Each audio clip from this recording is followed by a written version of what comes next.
Welcome to the ESI Africa studio. Today I am speaking with Phil Dingle, who is the Marketing Director of Lucy Electric. Lucy Electric is the diamond sponsor here at the African Utility Week conference. Welcome, Phil. Good morning, thank you. Good to be here again. Again, yes. Last year you attended the conference, and this year you are the diamond sponsors. That is quite a step up, which then gave you a platform at the keynote address yesterday.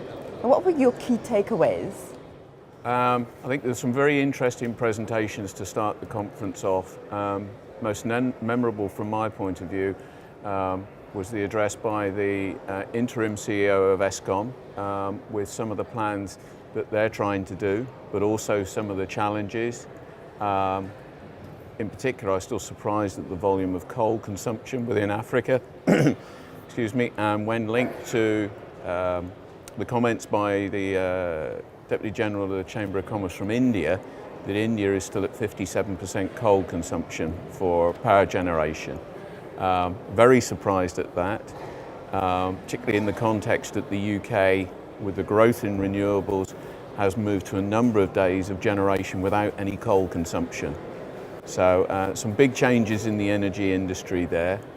And then in particular by a lot of what the Energy Minister for South Africa said, particularly in terms of the National Development Plan, which I think is badly needed and really needs to be delivered in terms of the energy future for the country.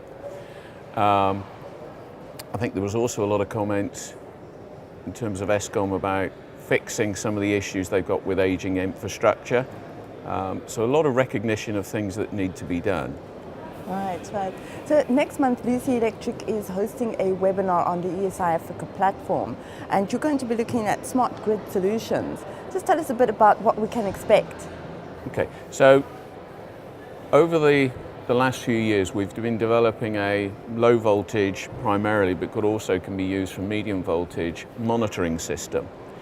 And this started off very much as an innovation project in the UK to give the utilities an understanding of the low voltage network, which almost exclusively over the world has no visibility.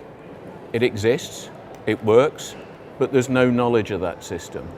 So what we're providing is a grid key monitoring system that actually captures data on the LV system, but more importantly now, because we've got a large number of systems in operation, we're capturing the data, and we're now able to look at that data to say, well, what can we do?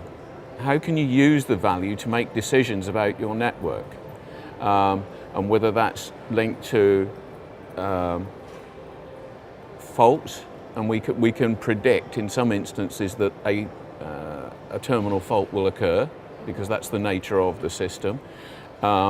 We can look at power quality issues, voltage frequency.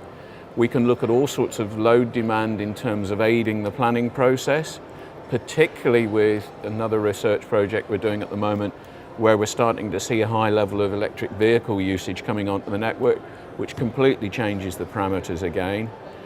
Or finally losses, whether that's technical or theft. So what we're trying to share there is some of our learning of what can be done with that system, but also then the thought process that we are overloaded with data, but how do you extract the value from the data? And that's really what we're trying to aid people to hone in on. How do you interpret the data, add value, and create some benefit for the organisation from that? I'm really looking forward to that webinar. Thank you so much, Phil. Thank you. Thank you for watching. I'm Nicolette Pomba-Van Zyl, editor of ESI Africa, coming to you from the African Utility Week studio.